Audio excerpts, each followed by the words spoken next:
comme toi, j'ai pas une croyance pour une chose et tac, c'est, tu vois, mon esprit, il est comme ça et comme ci, tu vois? Et je peux jamais rien remettre en question et cetera. Au contraire, tu vois? Je pense que c'est bien aussi de remettre en question ses propres croyances, même dans la performance sportive ou artistique.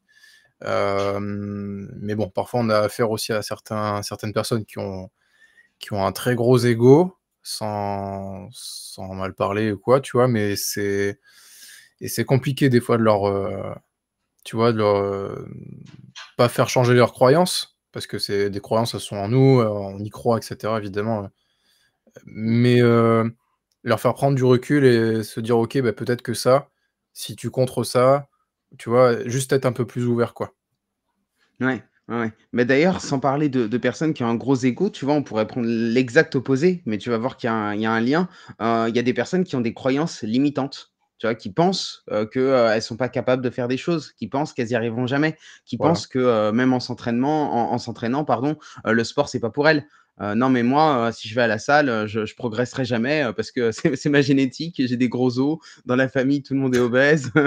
Bref, tu J'ai vois, des ce gros ce os. genre de croyances, quoi. Non, mais là, le C'est coup des vraiment, gros mec, os, ouais, ça me fait ah rire. ouais, ah ouais, je te jure, les gros os, ça me fume à chaque fois. Bah, moi, j'ai des gros os, frère.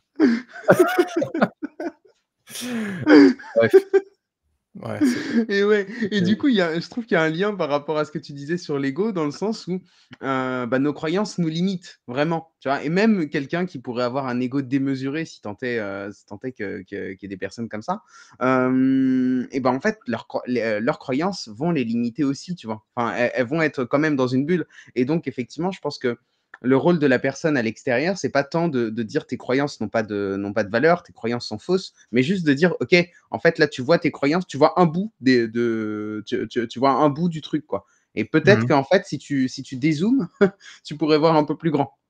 Et je pense que c'est plus ça aussi, notre rôle, et de préparateur et de coach, et même de juste, d'humain, en fait. Parce que c'est aussi, en discutant avec des gens avec lesquels on n'est pas d'accord, que nos avis et nos croyances peuvent progresser, justement. Exactement, exactement et d'ailleurs, comme la dernière fois, j'aimerais bien citer un bouquin, bah, je l'ai là, tiens,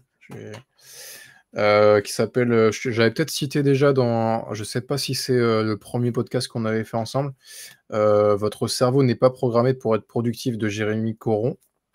Je sais pas si Je je sais l'avais pas si tu l'avais, ouais, peut-être que je mais l'avais cité la OK. dernière fois, mais du coup, lui, il parle de illusion du contrôle. Tu vois? Et pourquoi, en fait, il y a certains sportifs qui croient dur comme fer à certains, bah, à leurs superstitions et cetera et en fait, juste ce qu'il expliquait, c'est qu'en fait, le cerveau, il déteste le hasard, en fait. Tu vois? Et c'est vrai que quand tu es dans la haute performance, des fois, tu as envie que ce soit, carré au millimètre près, tu vois? Que ce soit pas Mmh. qu'on laisse pas le hasard faire, tu vois? Ou, alors certains dans l'artistique et cetera aiment l'improvisation, mais tu vois, il y a, comment dire? Il y a un biais d'illusion du contrôle, quoi, tu vois? Hem, alors après, ils cherchent constamment à créer, tu vois, un espèce de lien de cause à effet. Tu vois, par exemple, un footballeur, il va toujours mettre son, je sais pas, son short du même côté parce qu'il pense que ça va influencer son match, tu vois, un comédien, il va répéter une phrase précise avant d'entrer sur scène pour se porter chance.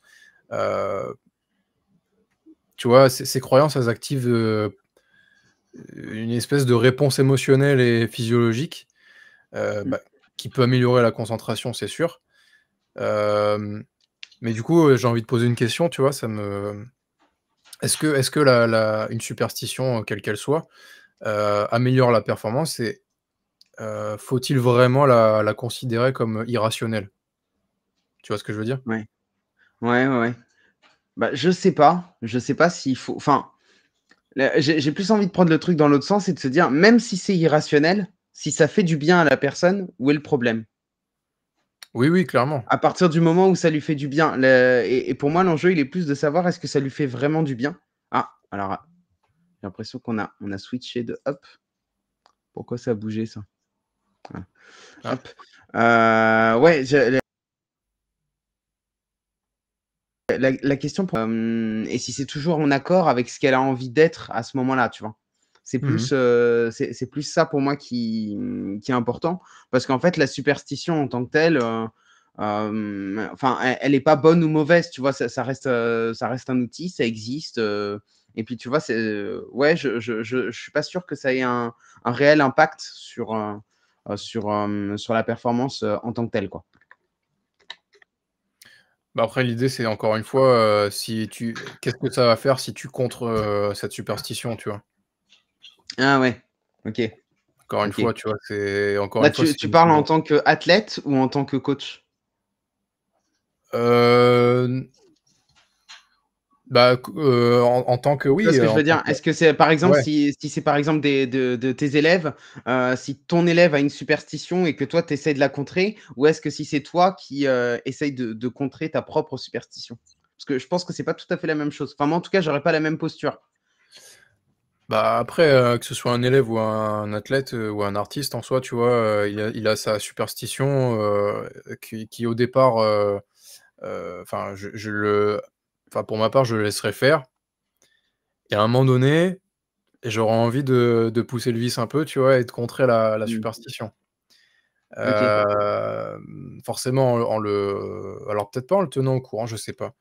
Et c'est vrai que ça pourrait être intéressant de demander à un vrai préparateur mental pour le coup, tu vois? Parce que ça peut être Mmh. vraiment, une question pertinente. Est-ce que lui contre les superstitions de ses athlètes?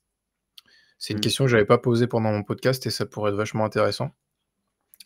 Dites-nous, hein, d'ailleurs si vous voulez, voir dans le podcast un préparateur mental, en tant qu'invité sur un prochain podcast, voilà, n'hésitez pas à nous dire votre ressenti par rapport à ça. Hem mais ouais, je pense que, tu vois, alors oui, le point de vue d'un coach et d'un athlète n'est pas le même forcément, heu, mais à un moment, je pense que j'essaierai de casser ce truc-là, Mmh. tu Ouais, vois? parce que moi, je peux te dire que, bah, par rapport à moi-même, je vais pas me comporter de la même façon que vis-à-vis de quelqu'un d'autre. Je sais que parce que je me connais et moi, j'aime bien justement remettre en question mes croyances. J'aime bien me construire des croyances et puis au bout d'un moment me dire: «Est-ce que cette croyance, elle est toujours fondée? Est-ce qu'elle est toujours alignée avec qui je suis? Est-ce qu'elle est toujours alignée avec la version de moi-même que j'ai envie d'être?» Et du Mmh. coup, de me dire: «OK, bah, non, en fait». Et du coup, mais parce que je sais que je suis quelqu'un qui fonctionne comme ça et de manière assez, étrange, par contre, je vais pas bien fonctionner avec des gens qui vont être un peu violents avec moi. Tu vois? Genre, on Mmh. a tous eu par le passé des profs ou même des coachs, qui vont un peu te bousculer, tu vois? Parfois, il y a des profs qui aiment bien ça, te bousculer un peu parce qu'ils pensent que c'est en bousculant la personne que la personne va sortir le meilleur d'elle-même. Moi, je sais que cette méthode, ça marche très mal avec moi parce qu'au contraire, je vais avoir tendance à me fermer. Mais par contre, moi, vis-à-vis de moi-même, j'aime bien me pousser, hors de mes limites, hors de mes retranchements, essayer ouais, de casser un peu mes croyances, et cetera. Mais du coup, comme je sais que j'aime pas que quelqu'un d'autre vienne casser mes propres croyances vis-à-vis de mes élèves, vis-à-vis de mes coachés, je vais moins le faire. Je vais, OK, quelqu'un a ses croyances, d'accord. Et du coup, je pense que je vais être très en retrait par rapport à ça. Je vais le Mmh. laisser avec ses croyances. Mais du coup, par rapport à casser les superstitions, alors pareil, je suis pas préparateur mental, mais je pense que la façon dont je m'y prendrais, j'essaierais de créer de manière bienveillante les conditions pour qu'il soit obligé à un moment donné de faire sans ce rituel ou sans cette superstition et pour qu'il se rende compte qu'en fait, peut-être, cette croyance, elle était limitante. Tu vois. Je sais Mmh. pas, on va prendre un cas concret, genre un sportif qui a besoin, avant chaque entraînement, je sais pas, il doit, allez, on va dire un truc au hasard, il doit boire un verre d'eau. Tu vois. Et ce jour-là, eh ben, je vais l'emmener s'entraîner dans un endroit où il peut pas boire, où j'ai mis sa gourde de côté, j'en sais rien. Là, je prends un exemple qui est complètement what the fuck, mais je pense que tu Mmh. vois où je veux en venir, tu vois. Bien sûr. C'est-à-dire, plutôt que de casser sa croyance frontalement, je vais essayer ouais, de le mettre dans les conditions qui font que il va être obligé de faire ça à un moment, mais que je vais être là pour l'accompagner, même s'il doit faire ça, et que du coup, ça peut bien se passer. Tu vois, je vais être à un moment comme le parent qui est proche de son gamin là, et qui lui apprend à faire du vélo sans les petits trous. Et ben à un moment, j'aurais retiré les petits trous. Et en fait, le gamin, il s'en sera pas rendu compte. Il va continuer à faire du vélo sans les petits trous. Et puis, en fait, c'est au moment où il va se retourner en disant: t'as vu, papa, j'arrive. Ah ouais, bah en fait, j'ai pas les petits trous, quoi. C'est plus ça, comme ça que je vois les choses. Ouais, ouais, ouais, bah, carrément, bah, c'est un espèce d'effet de surprise, quoi, tu vois? Et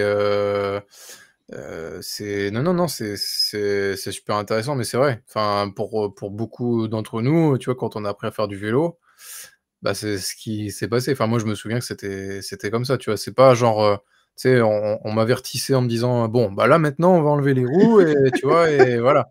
Est-ce que tu aurais Et fait du vélo si ça avait été ça? Moi, j'aurais jamais fait de vélo si on m'avait dit: «On va te retirer les petits trous». Bah non, je vais tomber. Pourquoi tu veux me retirer les petits trous? Je vais tomber par terre, je sais pas faire de vélo.